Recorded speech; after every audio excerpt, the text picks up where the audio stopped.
El clima de nuestro planeta es el resultado de un complejo equilibrio. En su desarrollo, la sociedad humana lanza a la atmósfera distintos gases, lo que llamamos gases de efecto invernadero, y su concentración modifica este equilibrio. ¿Cómo puede ajustarse a este proceso el mecanismo climático? ¿Cómo irán evolucionando las temperaturas? ¿A qué tendremos que enfrentarnos durante las próximas décadas? En Japón se ha diseñado una supercalculadora que responderá a estas preguntas. El simulador terrestre. Está formado por más de 5.000 procesadores y es en la actualidad una de las 10 máquinas más poderosas del mundo. Gracias a esta herramienta, un equipo formado por los especialistas en climatología japoneses más importantes ha podido desarrollar un modelo muy preciso del sistema de cambios que determina el clima terrestre. A continuación, han introducido en este modelo los datos sobre la previsión de emisiones de gases de efecto invernadero para el siglo XXI. De estos cálculos ha nacido un mapa de la evolución del clima en el planeta hasta el año 2100.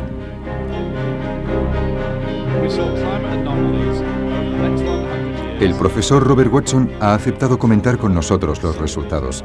Ha dirigido durante los últimos 6 años el Panel Internacional sobre el Cambio Climático, un grupo compuesto por más de 2.000 científicos encargados de evaluar el impacto del calentamiento global. Las previsiones del simulador terrestre materializan hoy de forma dramática las advertencias que durante tantos años nos han ido lanzando.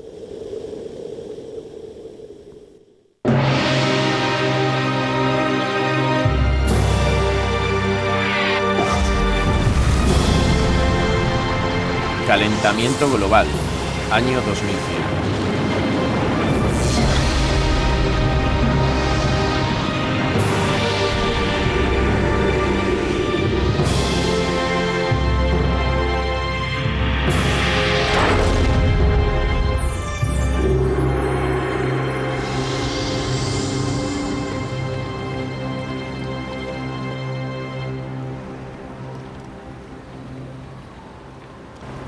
El estado de Santa Catalina, situado al sur de Brasil, disfruta de un clima templado.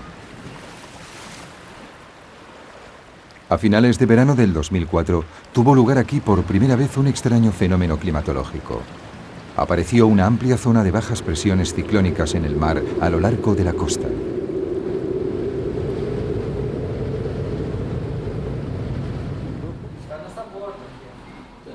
Clovis Correa, del Instituto Meteorológico del Estado de Santa Catalina, ha seguido este fenómeno desde su aparición.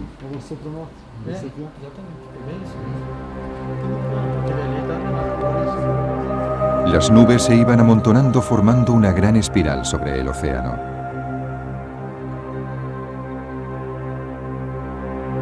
Los meteorólogos del observatorio no podían creer lo que estaban viendo. Esta formación de nubes se asemejaba a la de un ciclón tropical, pero los ciclones tropicales, llamados también huracanes o tifones, hasta ahora se habían formado cerca del Ecuador para después alejarse hacia latitudes mayores. No se había informado nunca sobre un fenómeno de este tipo en el Atlántico Sur. Además, esta zona de bajas presiones no se estaba desarrollando en el cinturón tropical, sino más al sur, en una zona templada. Yo estaba asombrado. No había otra palabra. Ninguno de nuestros meteorólogos había visto jamás algo como eso. La cosa parecía realmente seria. Un año antes, cuando el simulador terrestre comenzó a enviar sus primeros resultados, los investigadores se sorprendieron al ver aparecer las proyecciones de un fenómeno desconcertante: la presencia de un ciclón tropical en el mar, junto a las costas de Brasil. Era muy extraño. No debería haber ciclones en esa zona. Pensamos que se trataba de un error del programa. ¿Llegaría a ser realidad aquello que habían considerado una aberración? ¿Había anticipado el simulador terrestre un fenómeno atmosférico totalmente nuevo? El movimiento de la espiral de nubes sobre el Atlántico aumentó hasta definir una característica indiscutible: el ojo de un ciclón. Un equipo de la NASA siguió la evolución del fenómeno a través de imágenes vía satélite.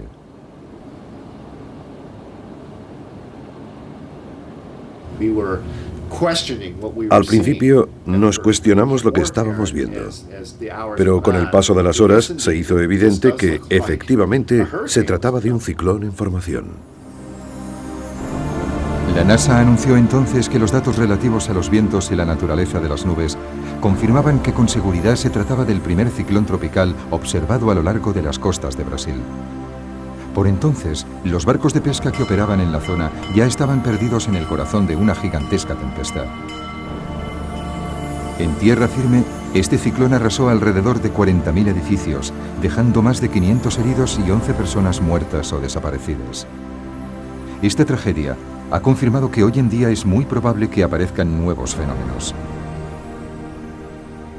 Pero también ha puesto de manifiesto la tremenda importancia de las predicciones del simulador terrestre.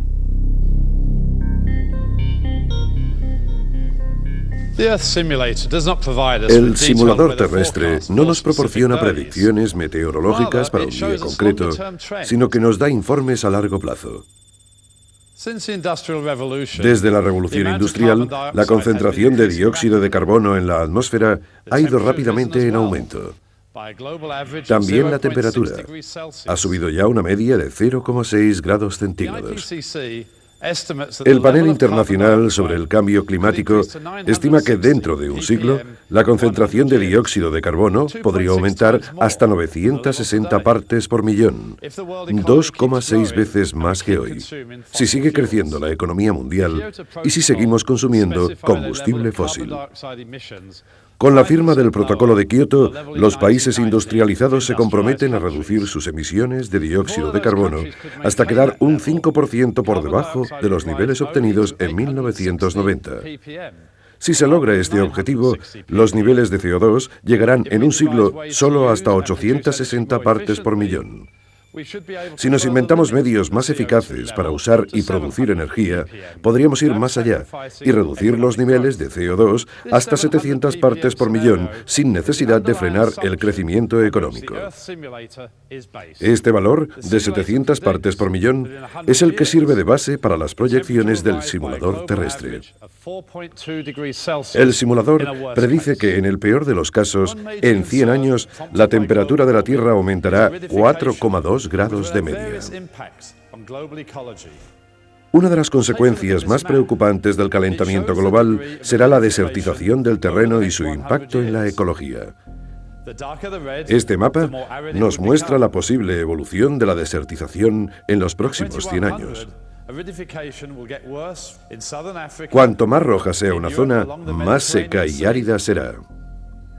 En el 2100 será muy grave en el sur del continente africano, en Europa a lo largo de toda la zona mediterránea y también en el continente americano.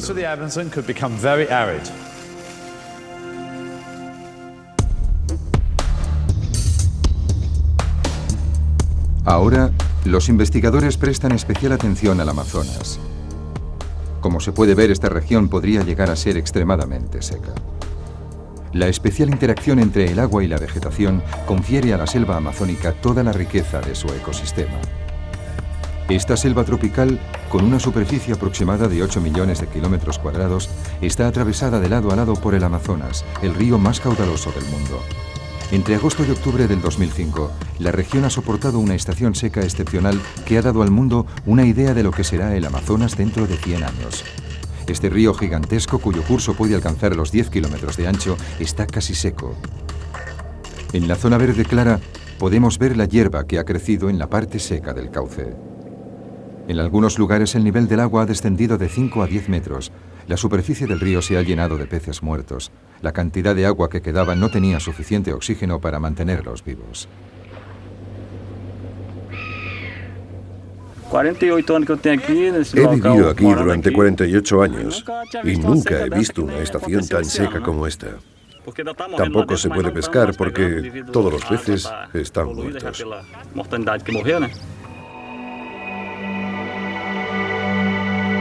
Esta sequía va ligada a un excepcional aumento de la temperatura de la superficie de las aguas del Atlántico. Habitualmente, el aire cargado con la humedad del océano sobrevuela la cuenca del Amazonas hasta toparse con la cordillera de los Andes. Allí se eleva y se condensa, formando nubes que sueltan su humedad en forma de lluvia. Esta lluvia se evapora, forma nuevas nubes y así continuará el ciclo. Pero en 2005, la inusual temperatura de la superficie del agua del océano calentó el aire, creando una corriente ascendente sobre el Atlántico. Fue en este lugar donde se formaron las nubes. Descargaron su lluvia sobre el océano y se extendió por el Amazonas una corriente de aire seco y caliente que rompió el ciclo del agua y provocó la ausencia de lluvias. Según las proyecciones del simulador terrestre, el calentamiento global traerá un acusado aumento de la temperatura de los océanos que rodean a Sudamérica. La circulación del aire seco de 2005 se convertiría en un fenómeno recurrente y llevaría a la desertización progresiva de la cuenca del Amazonas. ¿Qué será de esta selva tropical? El profesor Peter Cox del Consejo de Investigación del Medio Ambiente en Gran Bretaña ha desarrollado una simulación de la evolución de la selva amazónica durante este siglo. Los resultados son sobrecogedores. Durante la segunda mitad del siglo, la persistente sequía de esta zona llevará a la aparición de zonas desérticas. Comenzando por la embocadura del Amazonas y siguiendo progresivamente su curso, la selva poco a poco desaparecerá.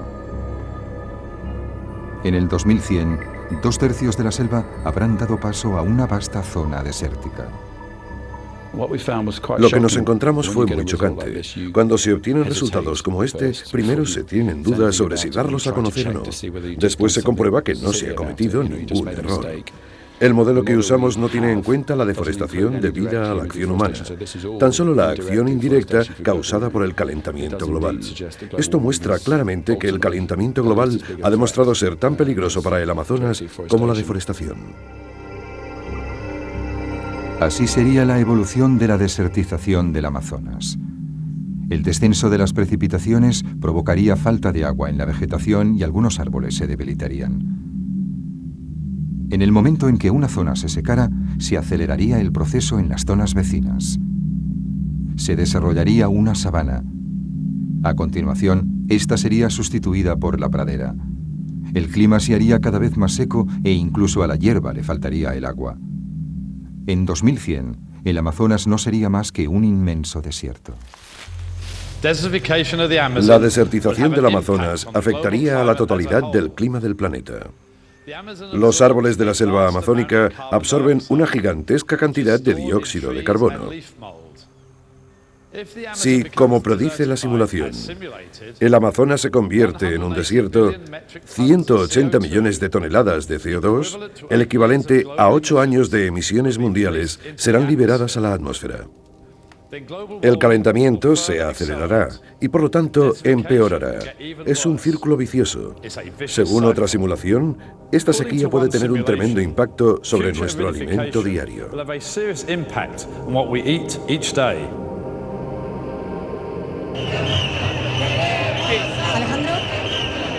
Es posible que estemos teniendo ya signos premonitorios de este problema.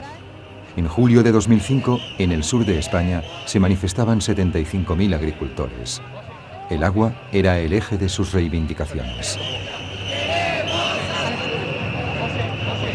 Necesitamos el agua, principalmente para que haya muchas siembras, mucha comida y tú ya lo sabes. El agua es lo principal. En el año 2005, España no recibió más que la mitad de precipitaciones que en un año normal. Madrid conoció el clima más seco de los últimos 145 años. Pero es en la provincia de Murcia, al sureste del país, donde fueron más dramáticos los efectos de la sequía. La región es famosa por sus frutas y sus verduras, y a simple vista sus huertas parecen verdes.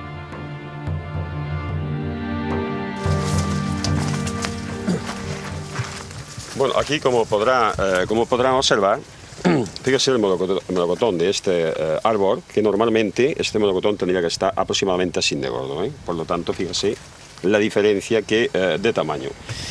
¿Por qué esta circunstancia? Sencillamente es por falta de agua.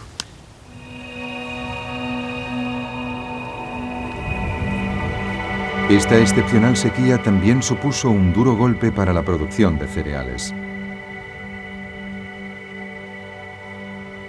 Las grandes zonas de cultivo de cereales españolas no han recibido más que 1/3 de las precipitaciones habituales. La familia de Tomás Lorenzo lleva cultivando estas tierras desde hace generaciones. Él mismo tiene más de 90 hectáreas dedicadas al trigo.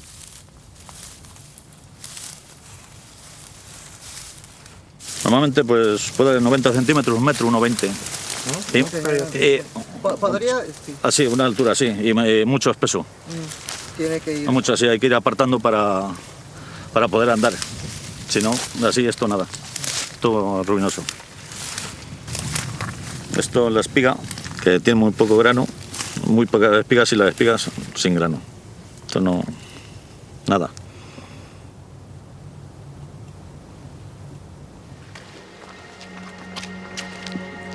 Este es su granero. En principio debería estar lleno hasta arriba. Pero su cosecha representa menos del 5% que la de un año normal. Y sus pérdidas se elevan a más de 60.000 euros. Con un par de cosechas, otra cosecha como esta, o otras dos, pues se acaba. No podríamos soportarlo.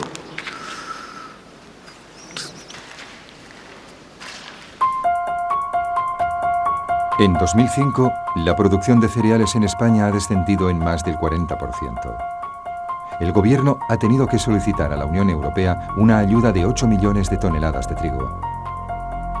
En estos años, la sequedad del clima español se ha acentuado. La evolución de las temperaturas en España durante los últimos 40 años confirma esta tendencia.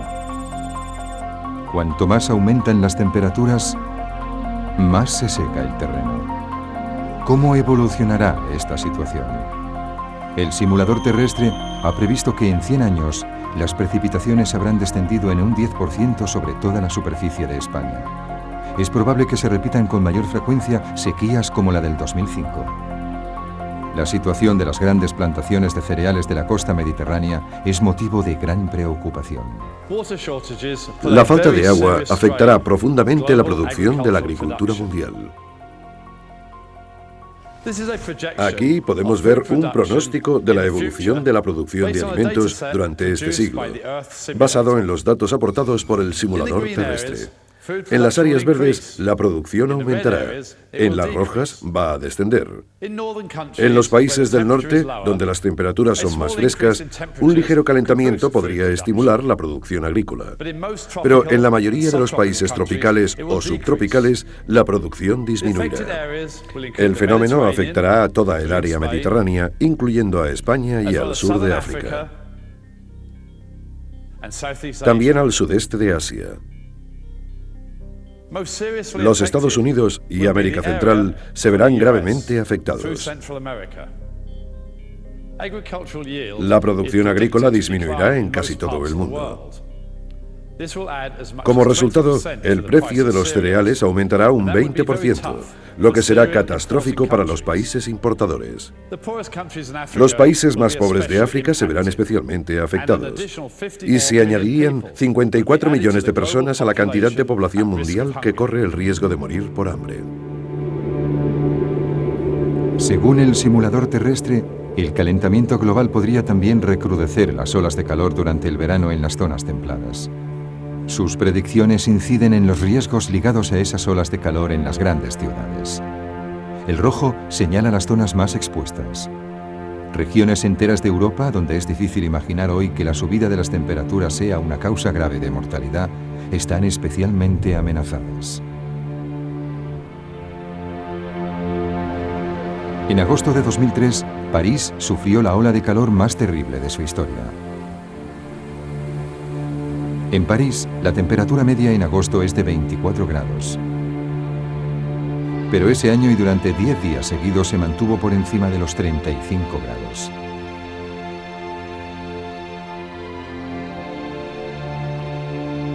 La ausencia de nubes durante todo el mes de junio había secado completamente la atmósfera sobre el país. Y en el mes de agosto, la zona de altas presiones que normalmente se estanca sobre el norte de África se desplazó hasta cubrir la totalidad de Francia. Es la combinación de la sequedad de la atmósfera y del calor aportado por las altas presiones lo que disparó la ola de calor. París no está acostumbrada a tales temperaturas y pocas viviendas están equipadas con aire acondicionado. Los equipos de emergencia se desbordaron con tantas llamadas. Yo no perdí el conocimiento, pero no podía ver nada. Todo estaba borroso, oscuro. Estaba muy asustada. Me decía, ¿ya está? ¿Eso es todo? ¿Me voy a morir? Un cuerpo deshidratado pierde la capacidad de sudar y su temperatura se eleva muy deprisa. Si la situación se prolonga, el cerebro y el corazón se ven afectados, provocando la muerte. Los hospitales parisinos se vieron desbordados por la llegada de pacientes deshidratados, la mayoría de ellos ancianos, quienes padecían convulsiones o habían entrado en coma. Esta ola de calor causó 15.000 víctimas en Francia y más de 30.000 en toda Europa. ¿Debemos esperar a que este fenómeno se repita? Esta curva, obtenida de los cálculos del simulador terrestre, indica las temperaturas medias más altas previstas para 3 días seguidos en la región parisina.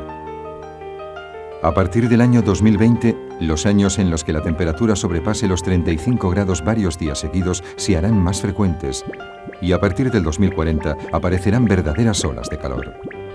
Es posible que la ola de calor del 2003 haya sido uno de los primeros signos que advierten de esta tendencia.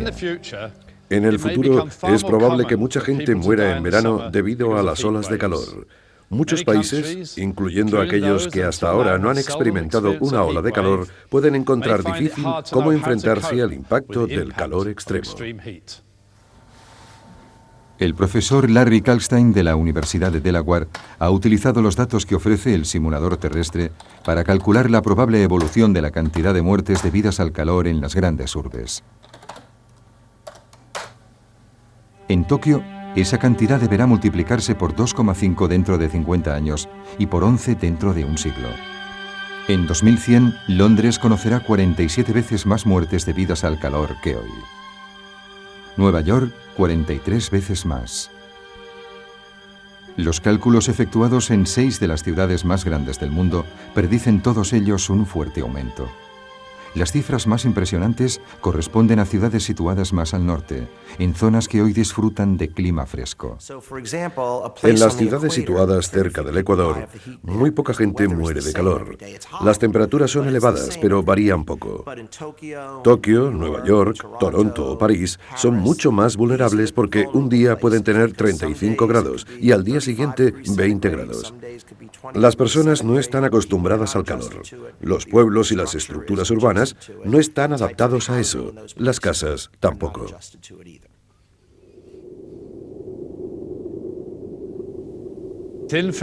Una fina capa atmosférica envuelve a la Tierra.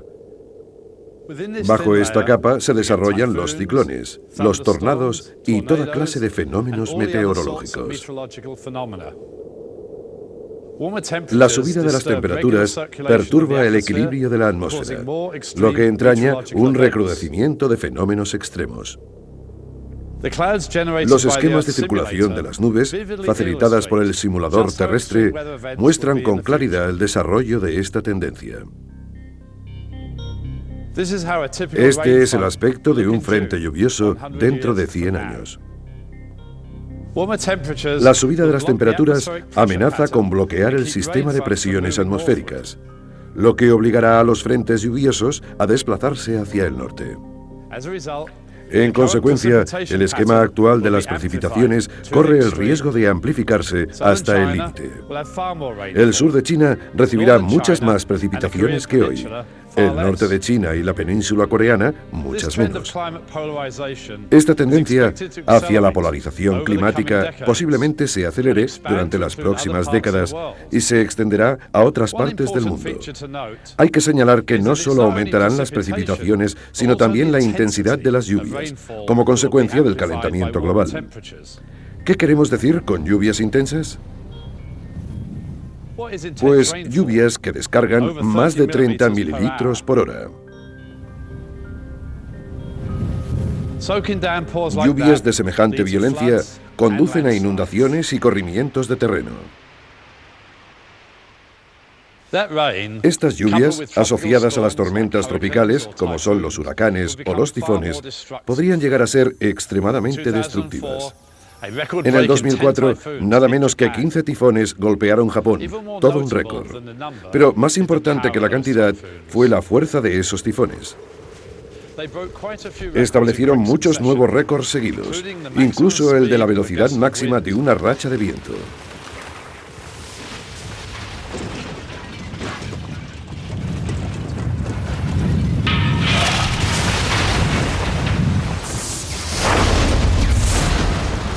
En el 2005 se desarrollaron 14 huracanes en el Atlántico Norte, de los que 3 no tenían precedente. Eran huracanes de categoría 5. Son los más poderosos, con vientos que pueden alcanzar los 300 km/h.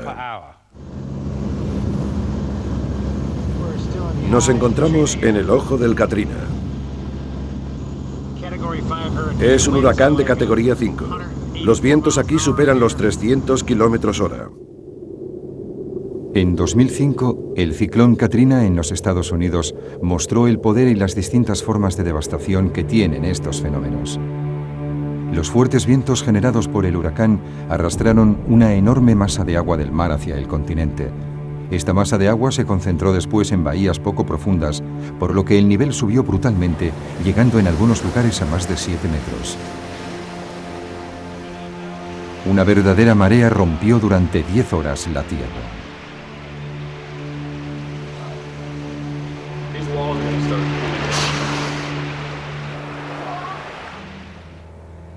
En especial, el pueblo de Biloxi, en Mississippi, fue uno de los más azotados.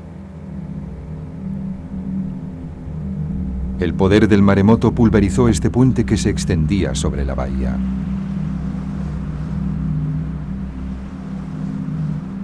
La extensión de los daños evidencia la violencia de un fenómeno que se extendió a más de 1 kilómetro tierra adentro.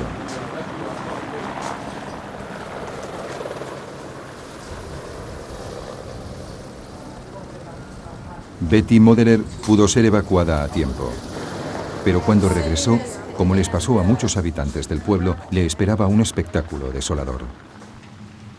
Trabajamos toda la vida pensando en que uno va a poder, en fin, para retirarnos. ¿Debemos sentarnos y dejar que el viento te arrastre? Es duro de aceptar.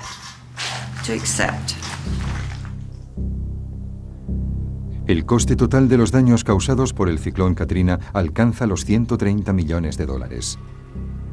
El gobierno americano ha declarado que Katrina es la peor catástrofe a la que se ha enfrentado el país.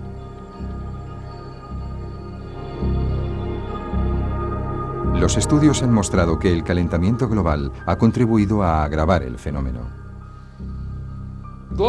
El calentamiento global ha contribuido a la subida de las temperaturas de la superficie de los océanos. Medio grado Celsius de subida en la zona tropical del Atlántico en el 2006 se debe a este calentamiento. El calentamiento global es una realidad, lo que significa que se prevé una media de ciclones cada vez más violentos. En tan solo unas décadas, echaremos la vista atrás y diremos que el comienzo del siglo XXI fue un punto de inflexión. Quizás estemos viviendo los comienzos de las primeras anomalías climáticas debidas al calentamiento global. A medida que la temperatura aumenta, la superficie del mar se va calentando, aumentando su evaporación. Toda esa agua evaporada alimentará a las tormentas tropicales, haciendo que sean incluso más gigantescas. El simulador terrestre predice que el Atlántico Norte podría sufrir la llegada de ciclones todavía más devastadores que el Katrina. Las ciudades costeras de los Estados Unidos se preparan para enfrentarse a fenómenos de una magnitud desconocida. Un informe de 150 páginas financiado por diversos estados, la Agencia Federal de Gestión de Catástrofes y el Ejército Americano evalúa los daños que podría derivarse del paso de un ciclón de categoría 4 por Nueva York. Un escenario digno de una película de catástrofes.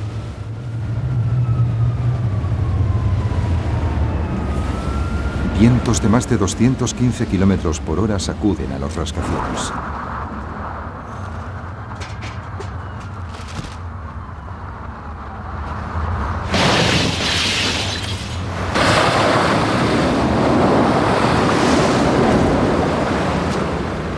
El agua, cuyo nivel se elevaría casi 9 metros, se tragaría calles, metros y túneles.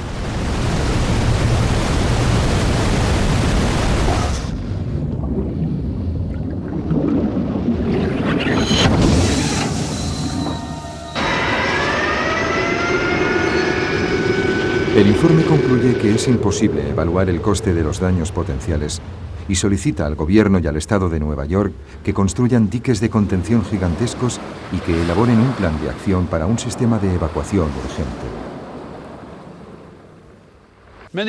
Muchos países alrededor del mundo se verán forzados a invertir mucho capital para controlar las catástrofes naturales, como hemos visto en el ejemplo de Estados Unidos. Pero no todos los países pueden permitirse tomar esas medidas necesarias. Bangladesh es uno de esos países. En octubre de 2005, las autoridades lanzaron a la población una campaña informativa para dar a conocer las medidas de evacuación que se aplicarían en caso de un maremoto. El relieve de Bangladesh es extremadamente plano. Un maremoto repentino podría irrumpir tierra adentro hasta alcanzar decenas de kilómetros. En 1991, un ciclón dejó aquí más de 140.000 víctimas, la mayoría ahogadas en las aguas torrenciales. Se ha reconstruido en esta plaza un pequeño pueblo. El objetivo es enseñar a los espectadores cómo deben comportarse en caso de una catástrofe como esta. Los vecinos del pueblo deben reunirse en los refugios anticiclones construidos especialmente para esas catástrofes. El mensaje es claro. Solo un edificio fuerte de al menos 2 plantas puede ofrecer una verdadera protección. Pero los fondos públicos son insuficientes y la construcción de esos refugios ha sufrido un retraso considerable. 20%. Si llega a las costas una ola de esas características, solo tendríamos refugio para el 20% de la gente. Esta escasez de refugios significa que el 80% de la población no tendrá ningún sitio en el que poder protegerse. El calentamiento global acentúa cada día más el riesgo de un maremoto sobre Bangladesh.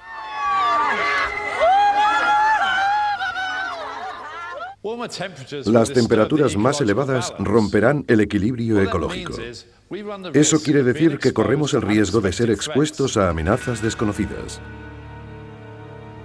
El caso de Taiwán ilustra cómo un ligero aumento de la temperatura puede tener dramáticas consecuencias en nuestras vidas. La segunda ciudad más grande de Taiwán, Kaohsiung, alberga una población de 1,5 millones de habitantes. En 2005, un centenar de investigadores del Ministerio de Sanidad han estado visitando al vecindario, yendo y viniendo de casa en casa. Ministerio de Sanidad, venimos a inspeccionar los mosquitos de su casa.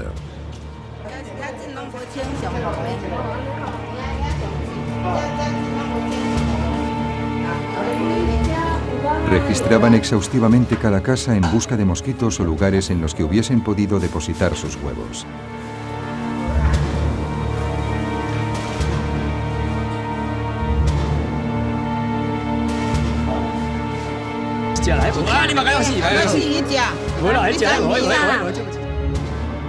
Esta es la especie que buscaban, el mosquito Aedes aegypti, el transmisor del virus del dengue.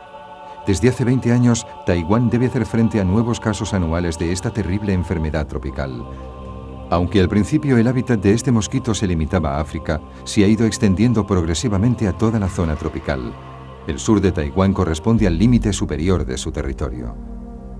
El dengue es una fiebre causada por un virus que se transmite al hombre por la picadura de un mosquito infectado. La primera infección provoca una fiebre alta y violentas erupciones cutáneas. Aquellos que mueren por la enfermedad tienen suerte.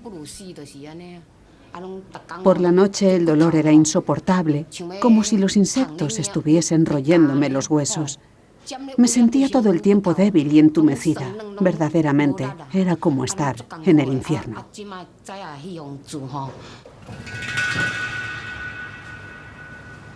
Una segunda infección puede derivar en una fiebre hemorrágica mortal. Ryo Chuan-shen vive en Kaohsiung. En febrero de 2002 su mujer murió como consecuencia del dengue. Ella se había contaminado una primera vez 3 años antes.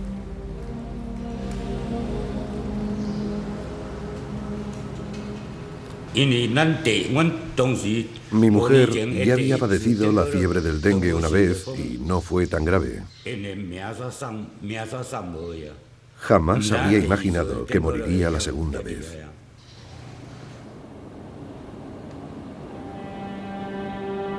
Aún no existe vacuna contra la fiebre hemorrágica del dengue.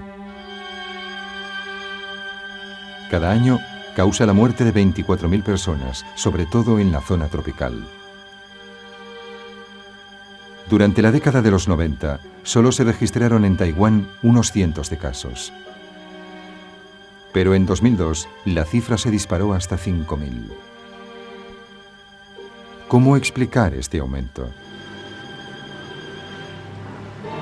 Un profesor de la Universidad de Kaohsiung ha estudiado la correlación que existe entre este fenómeno y la evolución de las temperaturas. El virus llega cada año a la isla de Taiwán procedente del continente. Pero las larvas del mosquito portador mueren cuando la temperatura desciende por debajo de los 20 grados centígrados. Por eso el virus se erradica de la isla de forma natural cada invierno. Según la profesora Selon Paixuhua de la Universidad de Kaohsiung, el espectacular aumento de los casos del dengue en 2002 está ligado al aumento de las temperaturas invernales. Durante los últimos años, incluso en invierno, las temperaturas medias han permanecido por encima de los 20 grados. Las larvas del mosquito no han sido pues eliminadas por el frío, y eso ha sido la causa del aumento de la cantidad de infecciones por dengue. De todos modos, es solo mi opinión.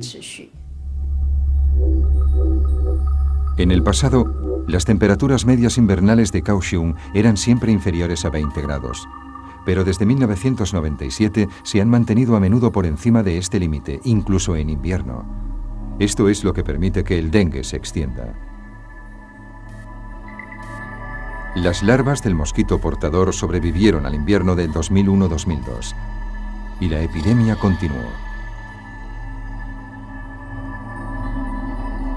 Este mapa oficial muestra la extensión de la zona afectada por el dengue. De momento, está confinada al sur de la isla, en el área de Kaohsiung.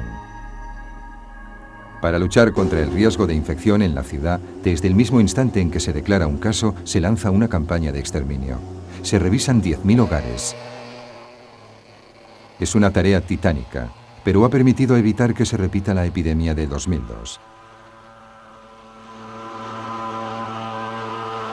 No obstante, las autoridades están preocupadas. Si continúa el calentamiento global, podría extenderse la zona amenazada a toda la isla.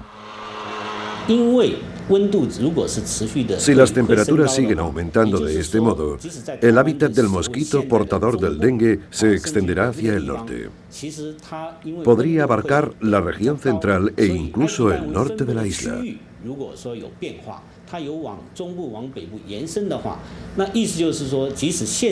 Corremos el riesgo de que se declaren casos en zonas en las que jamás se había manifestado. Si las temperaturas siguen aumentando, ¿hasta dónde se extenderá el dengue? Este mapa representa las zonas amenazadas hoy por esta enfermedad. Cuanto más oscuro es el rojo, más amenazada estará la zona. Hacia el 2080, como podemos observar, habrá más zonas amenazadas en África y en la India. Se produce el mismo fenómeno al sur de los Estados Unidos. En Japón, Okinawa y el sur de la isla de Kyushu serán incluidas en las zonas de riesgo. Miles de millones de personas vivirán en zonas de riesgo, muchísimas más que en la actualidad. Con el aumento de las temperaturas también se reproducirán otras enfermedades como el paludismo y el cólera.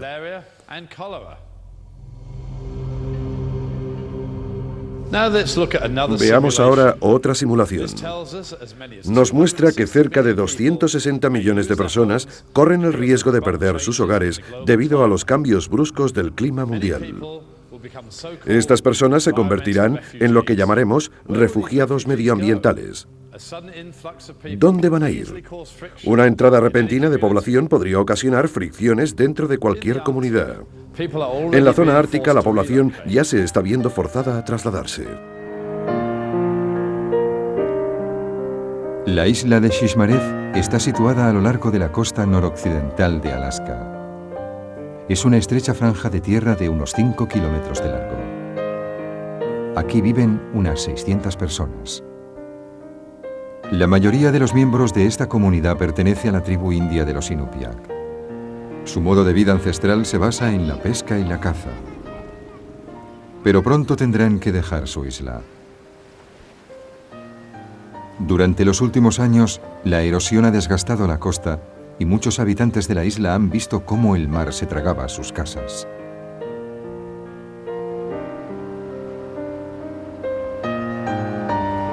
Tony Weyuana forma parte del comité que estudia el realojamiento de la población. Durante 9 años ha estado observando los daños ocasionados por la erosión costera. Y la situación empeora día a día.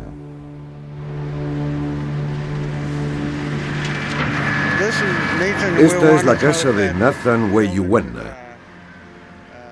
Esta casa cayó al mar durante una tormenta hace unos días. Las olas han ido desgastando la colina sobre la que se asentaba la casa. Esta fotografía aérea del pueblo fue tomada en 1995. En rojo está la casa que acabamos de ver. El fenómeno de la erosión está creciendo rápidamente. En algunos sitios la costa ha retrocedido 60 metros durante los últimos 10 años. Tony ha podido filmar este fenómeno en acción.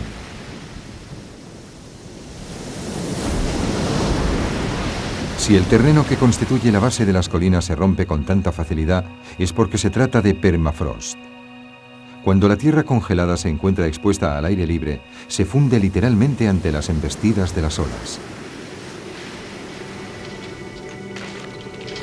Si hoy es tan vulnerable, es debido a la disminución del casquete glaciar del Polo Norte.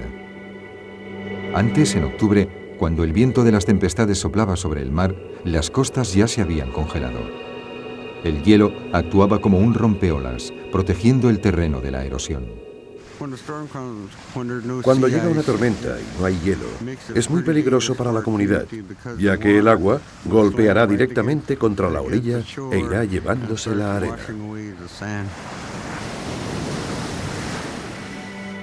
Los datos del satélite muestran con claridad que el límite del hielo oceánico durante el mes de octubre ha retrocedido 500 kilómetros hacia el norte durante los últimos 30 años. Y según el simulador terrestre, en verano todo el conjunto del casquete polar puede haber desaparecido para el año 2070.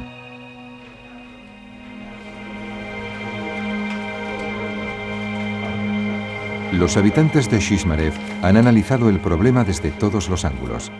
Si la erosión continúa a este ritmo, la isla quedará totalmente despoblada en menos de 20 años. Tras largas deliberaciones han tomado una decisión. Todo el mundo tiene que haber abandonado la isla para el año 2009. Pero ¿dónde irán?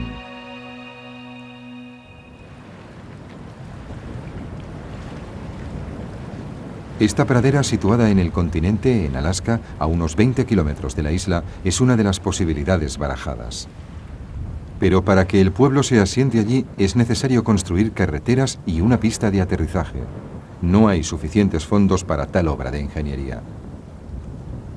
Desde el punto de vista económico, es mucho más realista buscar un pueblo que ya exista, dotado de infraestructuras. Pero los habitantes temen que su asentamiento cause fricciones con la población que ya vive en esos pueblos.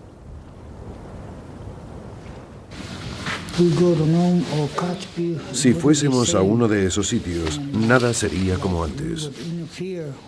Tendríamos miedo. Se nos recibiría en un principio con los brazos abiertos. Pero después se nos diría, estáis en nuestras tierras, o cosas por el estilo, así que va a ser muy duro.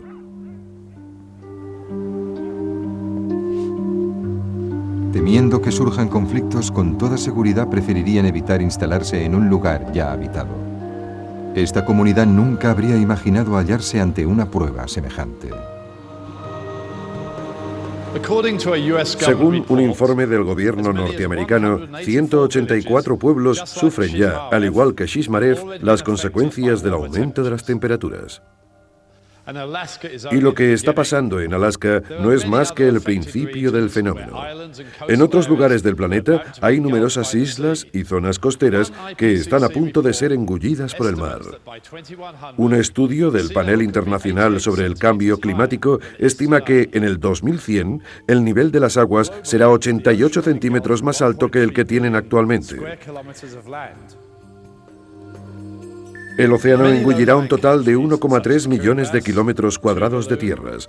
Muchos países como Kiribati, Tuvalu y las Maldivas quedarán parcialmente sumergidos bajo las aguas. Podrían incluso desaparecer completamente. Si este escenario se convierte en realidad, veamos cuántas personas perderían sus hogares. 10 millones en los Estados Unidos, 27 millones en Indonesia y 33 millones en Vietnam.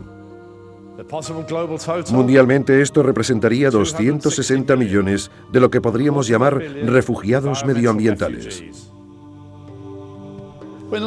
El desplazamiento de grandes masas de población genera fricciones casi de inmediato.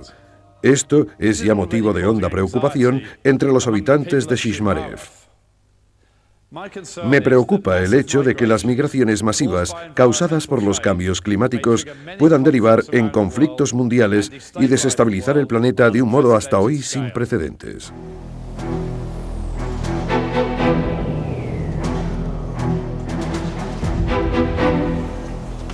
El aumento de la desertización, las olas de calor en las áreas urbanas, la extensión de enfermedades tropicales a zonas más amplias, fenómenos meteorológicos extremos y desaparición de hábitats. Todas estas predicciones del simulador terrestre nos muestran la cantidad de amenazas a las que nos veremos expuestos este siglo por el simple aumento de unos cuantos grados en la temperatura global.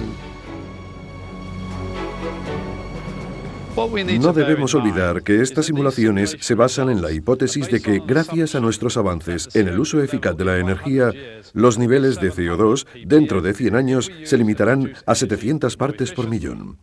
Esta cifra está muy por debajo de las 960 partes por millón que alcanzaríamos si seguimos aumentando las emisiones de dióxido de carbono. Entonces, ¿qué tendríamos que hacer para evitar que el futuro planteado por el simulador terrestre se hiciera realidad?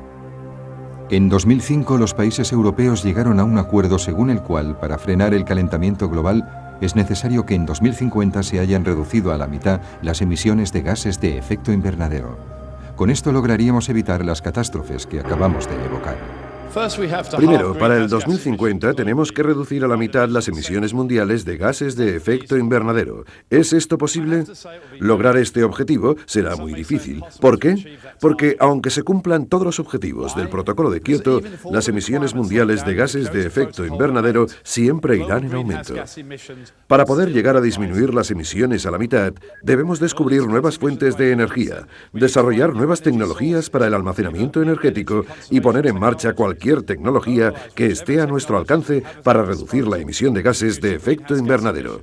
Los países industrializados y los países en vías de desarrollo deben enfrentarse conjuntamente ante este reto.